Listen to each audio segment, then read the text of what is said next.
اور آج کے دور کا مناظر عیسائیوں کے خلاف وہ شیخ احمد دیدات ہے، انہیں کوئی شکست نہیں دے سکا۔ جمی سواگرٹ جو بہت بڑا امریکہ کا بہت بڑا سمجھا جاتا تھا کہ یہ بہت بڑا پادری ہے، اس کے ساتھ ان کا مناظرہ ہوا اور اس نے شکست دی ہے۔ اور اب ایک اور شخص جو ہے ہمارے خاص طور پر سب کانٹیننٹ کے ہورائزن پر نمودار ہوا ہے، ڈاکٹر ذاکر نائک۔ جو لوگ ٹیلی ویژن دیکھنے والے ہیں وہ ان سے واقف ہیں۔ اصل میں یہ صاحب جو ہے ڈاکٹر ذاکر نائک، یہ دو شخصیتوں سے کچھ متاثر ہوئے۔ زیادہ تو ان کا تاثر جو ہے وہ شیخ احمد دیدات سے ہے، اس کے بعد وہ ہمارے کام سے متاثر ہوئے۔ آج سے 10-12 سال پہلے آئے تھے یہاں لاہور، مجھ سے ملاقات کی اور 60,000 روپے کے میرے کیسٹ آڈیو ویڈیو وہ لے کر گئے، اور انہوں نے بلکہ کہا کہ جو اعلیٰ ترین کیسٹ ٹیپ ملتی ہو بازار میں اس پر مجھے تیار کروا کے دیں۔ اور وہاں پر وہ IRF کے نام سے ان کا ادارہ ہے، اسلامک ریسرچ فاؤنڈیشن، اور وہ بہت عرصے سے چینل کے اوپر میرے جو دروس ہے قرآن مجید کے وہ دکھا رہے ہیں۔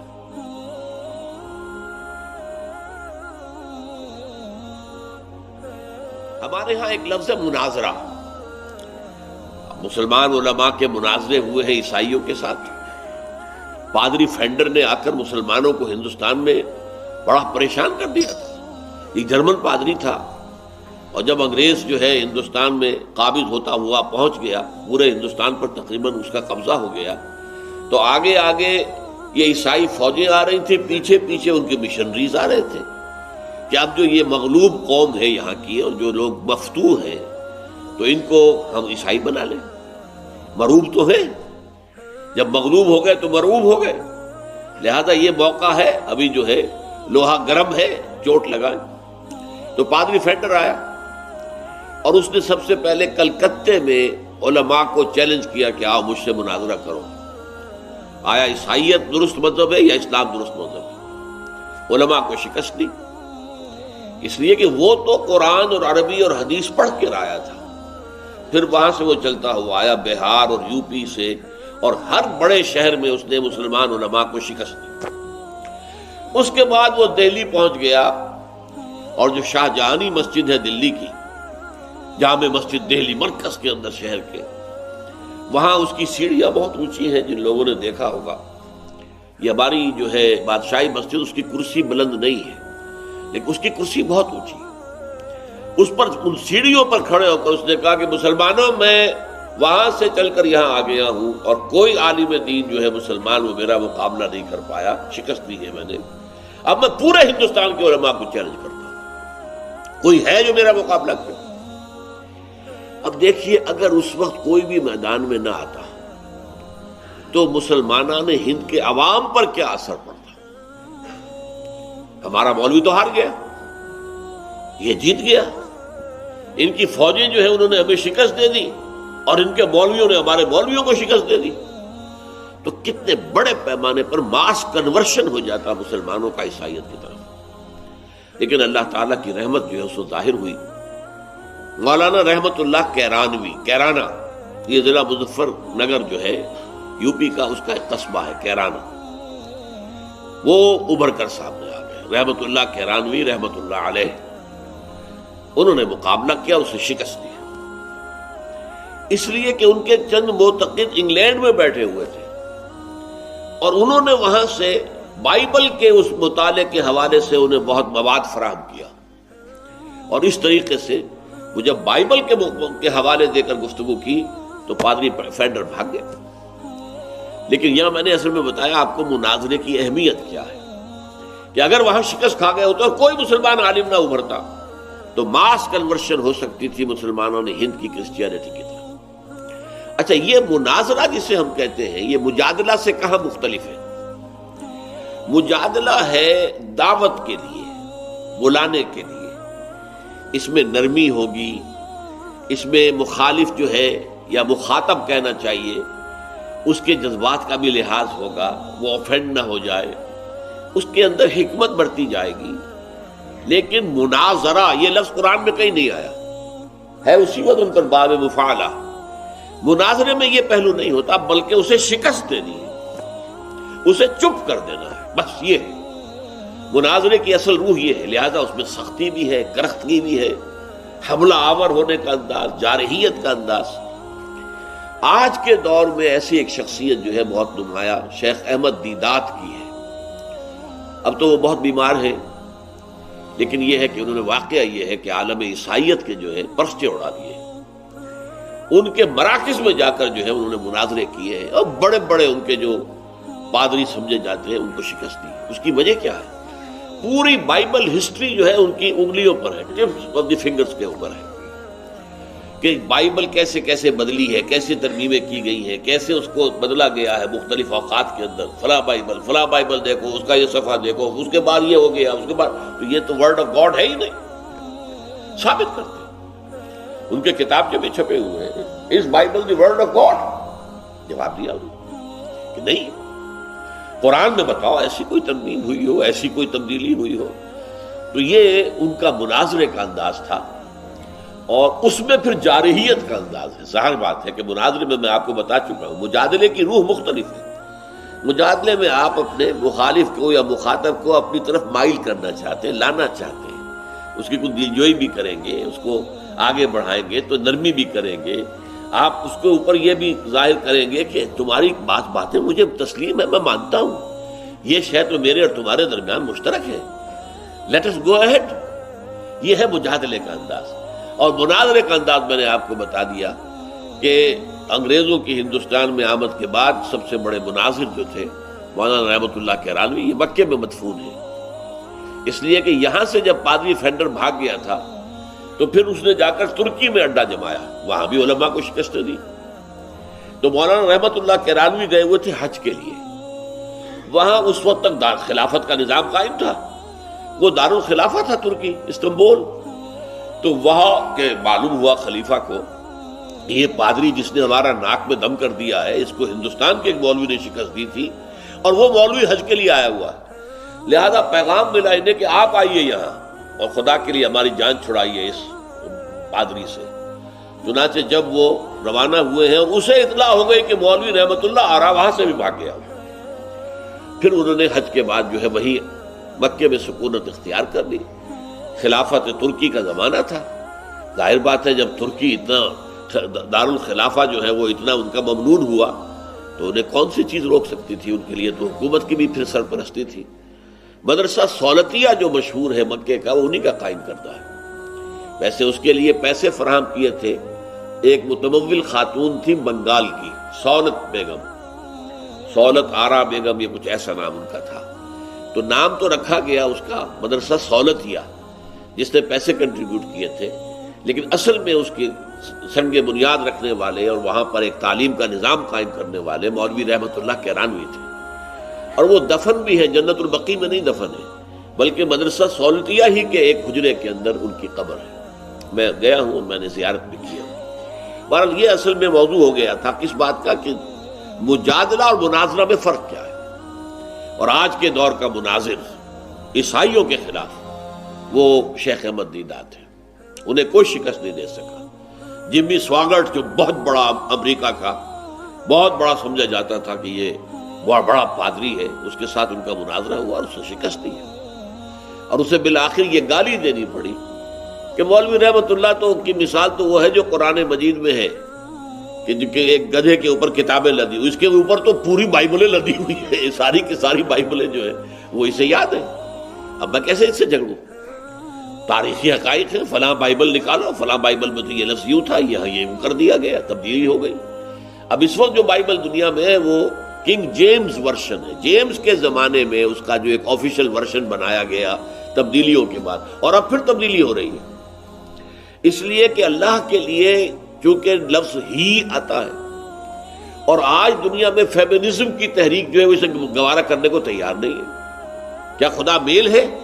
اگر خدا میل ہے تو ہم فیمیل تو بڑے گھٹیا ہو گئے، لہذا پوری بائبل میں سے اب ہی کا لفظ نکال کر پرسن، دی پرسن سیڈ، ہی نہیں بلکہ وہ شی بھی ہو سکتا، یہ تو ہی اور شی کے چکر میں اب نئی بائبل تیار ہو رہی۔ تو بائبل میں تو نہ معلوم کتنی تبدیلیاں ہوئی ہیں اور کتنی اس کے اندر تحریفیں ہوئی ہیں، اس حوالے سے انہوں نے شکستیں دی۔ اور اب ایک اور شخص جو ہے ہمارے خاص طور پر سب کانٹیننٹ کے ہورائزن پر نمودار ہوا ہے، ڈاکٹر ذاکر نائک۔ جو لوگ ٹیلی ویژن دیکھنے والے ہیں وہ ان سے واقف ہیں۔ اصل میں یہ صاحب جو ہے ڈاکٹر ذاکر نائک، یہ دو شخصیتوں سے کچھ متاثر ہوئے۔ زیادہ تو ان کا تاثر جو ہے وہ شیخ احمد دیدات سے ہے، اس کے بعد وہ ہمارے کام سے متاثر ہوئے۔ آج سے 10-12 سال پہلے آئے تھے یہاں لاہور، مجھ سے ملاقات کی اور 60,000 روپے کے میرے کیسٹ آڈیو ویڈیو وہ لے کر گئے، اور انہوں نے بلکہ کہا کہ جو اعلیٰ ترین کیسٹ ٹیپ ملتی ہو بازار میں اس پر مجھے تیار کروا کے دیں۔ اور وہاں پر وہ IRF کے نام سے ان کا ادارہ ہے، اسلامک ریسرچ فاؤنڈیشن، اور وہ بہت عرصے سے چینل کے اوپر میرے جو دروس ہیں قرآن مجید کے وہ دکھا رہے ہیں۔ 8,000 فیملیز، کئی سال پہلے مجھے بتایا گیا تھا کہ 8,000 فیملیز ہفتے میں 2 دفعہ آپ کا درس جو ہے وہ دیکھتے ہیں ویڈیو اس کے اوپر، ٹیلی ویژن کے اوپر۔ تو وہ ان کا انداز جو ہے وہ مجادلے کا ہے، مناظرے کا نہیں ہے۔ اس میں وہ ایگریسو نہیں ہوتے، جارحیت کا انداز نہیں ہوتا، بلکہ بات معقول انداز کے اندر جواب دینا، معقول انداز میں وضاحت کرنا، سوالات کو ڈیل کرنا، یہ ان کا انداز ہے۔ فرمایا وَلَا تُجَادِلُوا أَهْلَ الْكِتَابِ إِلَّا بِالَّتِي هِيَ أَحْسَنُ إِلَّا الَّذِينَ ظَلَمُوا مِنْهُمْ۔ جو میں نے عرض کیا تھا کہ کوئی قدر مشترک نکالی جائے، جو دعوتی گفتگو ہے اس میں اگر آپ جو سیکنڈری ٹرشری کوسچنز ہیں، ثانوی ہیں، ان سے گفتگو شروع کریں گے تو کبھی نتیجہ خیز نہیں ہوگا۔ نیچے سے چلیے، جیسے زپ ہوتی ہے، یا آپ اوپر سے جوڑنا چاہیں گے تو کبھی نہیں جڑے گی، نیچے سے اس کو کھینچیے، وہ جڑتی چلی آئے گی اوپر تک۔ بالکل یہی معاملہ ہے کہ آپ جس سے گفتگو کر رہے ہیں اس کے اور اپنے مابین کوئی قدر مشترک، کامن فیکٹر پہلے تلاش کیجیے تاکہ اس پر بلڈ کیا جا سکے گفتگو کو۔ یہ مجادلے کا لازمی عنصر ہے۔ اب اسی آیت میں دیکھیے وہ کامن جو ہے فیکٹر اس کو نمایاں کیا گیا، وَقُولُوا، اور کہو، آمنا بالذی انزل الینا وانزل الیکم۔ دیکھو اہل کتاب ہے، نصارا ہے، یہودیوں، ہم تو ایمان رکھتے ہیں اس بات پر بھی کہ جو ہم پر نازل کی گئی اور اس پر بھی جو تم پر نازل کی گئی، یہ ہمارے اور تمہارے درمیان مشترک ہے۔ اور اس سے آگے بڑھو، وَإِلَٰهُنَا وَإِلَٰهُكُمْ وَاحِدٌ، اور ہمارا الہ، معبود اور تمہارا الہ ایک ہی تو ہے نا۔ اس مشترک اساس پر ہمیں بات کرنی چاہیے۔ وَنَحْنُ لَهُ مُسْلِمُونَ، بس ہمارا یہی معاملہ ہے کہ ہم نے اپنے آپ کو اپنے اس خدا کے حوالے کر دیا ہے، ہم نے سرنڈر کیا ہے، ہم نے سر تسلیم خم کر دیا ہے، جو اس کا حکم ہے اسے ہم مانتے ہیں۔ یہ انداز جو ہے یہ ہے در حقیقت مجادلے کے لیے سٹارٹنگ پوائنٹ یہ ہے۔ چنانچہ اسی کو پھر ہم دیکھتے ہیں مدنی دور میں آ کر، جبکہ یہودیوں کے ساتھ جو ہے کشاکش شروع ہوئی ہے، تو جہاں یہودیوں کے ساتھ مناظرہ بھی ہوا، قرآن میں لفظ مناظرہ کہیں نہیں آیا، لیکن تفصیلی چارج شیٹ جو ہے ان کے اوپر لگائی گئی ہے، تم نے یہ کیا، تم نے یہ کیا، تم نے یہ کیا، تم نے یہ کیا، تم نے اللہ کے ساتھ فلاں عہد توڑا، فلاں عہد توڑا، فلاں عہد توڑا، وغیرہ وغیرہ۔ چھٹے رکوع سے لے کر اور 14ویں رکوع کے آخر تک 9 رکوع جو ہے وہ ایک مفصل فرد جرم ہے جو عائد کی گئی، لیکن دعوتی انداز بھی ہے۔ قُلْ تَعَالَوْا إِلَىٰ كَلِمَةٍ سَوَاءٍ بَيْنَنَا وَبَيْنَكُمْ، اے نبی ان سے کہیے آ جاؤ ہم جمع ہو جائیں اس بات پر کہ جو ہمارے اور تمہارے درمیان مشترک ہے، برابر ہے۔ اللہ نعبد الا اللہ، پہلی بات یہ ہم اللہ کے سوا کسی کی بندگی نہ کریں۔ یہ بات بڑی پختہ ہے یہودیوں کے اور مسلمانوں کے مابین، بہت پختہ ہے، بہت پختہ ہے۔ یہودی جو ہے وہ بھی ہر طرح کی بت پرستی اور ہر طرح کے شرک کے شدید مخالف، اس میں کوئی شک نہیں۔ چنانچہ عیسائیت کو وہ کہتے ہیں آئیڈولیٹری، یہ تو بت پرست ہیں، حضرت عیسیٰ کی تصویریں، حضرت مریم کے جو ہے وہ مجسمے انہوں نے لگائے ہوئے، تو یہ کہاں وہ موحد ہے؟ لیکن کلیم جو ہے وہ عیسائی بھی کرتے ہیں کہ ہم موحد ہیں، ہم ایک خدا کو مانتے ہیں۔ یہ تو اس خدا کے 3 جہتیں ہیں، 3 ایسپیکٹس ہیں، وہ ہے ایک، 3 میں ایک، ایک میں 3۔ یہ ان کا جو ہے گورکھ دھندا ہے عقائد کا۔ لیکن قرآن جو ہے اس وقت چونکہ بحث اور مناظرہ نہیں کر رہا، لہذا ان کی اس بات کو نظر انداز کر کے کہہ رہا ہے، قُلْ يَا أَهْلَ الْكِتَابِ، اے کتاب والو، تعالوا إِلَىٰ كَلِمَةٍ سَوَاءٍ بَيْنَنَا وَبَيْنَكُمْ أَلَّا نَعْبُدَ إِلَّا اللَّهَ، وَلَا نُشْرِكَ بِهِ شَيْئًا، وہ باتیں مشترک کیا ہیں؟ ہم اللہ کے سوا کسی کی بندگی نہ کریں، پرستش نہ کریں، اور اس کے ساتھ کسی کو شریک نہ ٹھہرائیں۔ وَلَا يَتَّخِذُ بَعْضُنَا بَعْضًا أَرْبَابًا مِّن دُونِ اللَّهِ، اور ہم میں سے کوئی ایک دوسرے کو اللہ کا ساتھ، اللہ کے ساتھ جو ہے رب نہ بنا دے۔ یہ رب بنا لینا در حقیقت کس معنی میں تھا؟ جو عیسائیوں کا معاملہ تھا کہ شریعت موسوی کو جب انہوں نے ساقط کر دیا تو جو خلا پیدا ہوا وہ خلا پر کیا پوپ نے۔ پوپ جو ہے آرڈیننس نافذ کرے گا، بتائے گا یہ شے حلال ہے، یہ حرام ہے۔ حالانکہ تحلیل و تحریم، کسی شے کو حلال قرار دینا اور کسی شے کو حرام قرار دینا، یہ خالص پریروگیٹو ہے اللہ کا، یہ اختیار خصوصی اللہ کا۔ یا اللہ کا رسول پھر بتائے گا، کوئی اضافہ کر سکتا ہے۔ اللہ نے جو لسٹ دی ہو حرام چیزوں کی، ان میں رسول جو ہے بعض اضافے کر سکتے ہیں، جیسے کہ جو محرمات ہیں وہ رشتے کے جن میں کسی صورت بھی دو نکاح نہیں ہو سکتا، وہ محرم کہلاتے ہیں، اور جو جن عورتوں سے کسی صورت میں شادی نہیں ہو سکتی وہ محرمات کہلاتی ہیں۔ تو اس میں آیا ہے کہ ایک وقت میں دو بہنوں کو ایک نکاح میں نہیں رکھ سکتے۔ حضور نے اس میں اضافہ کر دیا کہ یہی معاملہ ہوگا خالہ اور بھانجی کا بھی، ایک نکاح میں بیک وقت کسی ایک شخص کے نکاح میں خالہ اور بھانجی دونوں نہیں ہو سکتے، اور یہی معاملہ ہوگا پھپھی اور بھتیجی کا۔ تو یہ ایک اضافہ ہے جو حضور نے کیا ہے، اور حضور چونکہ اللہ کے نمائندے انہیں حق حاصل ہے۔ لیکن یہ کہ پوپ کو یہ اختیار دے دینا، گویا کہ اسے رب مان لیا گیا، اسے خدائی میں شریک کر دیا گیا۔ تو تین باتوں کا وہاں پہ ذکر کیا گیا، قُلْ تَعَالَوْا إِلَىٰ كَلِمَةٍ سَوَاءٍ بَيْنَنَا وَبَيْنَكُمْ أَلَّا نَعْبُدَ إِلَّا اللَّهَ وَلَا نُشْرِكَ بِهِ شَيْئًا وَلَا يَتَّخِذَ بَعْضُنَا بَعْضًا أَرْبَابًا مِّن دُونِ اللَّهِ۔ آؤ جمع ہو جائے۔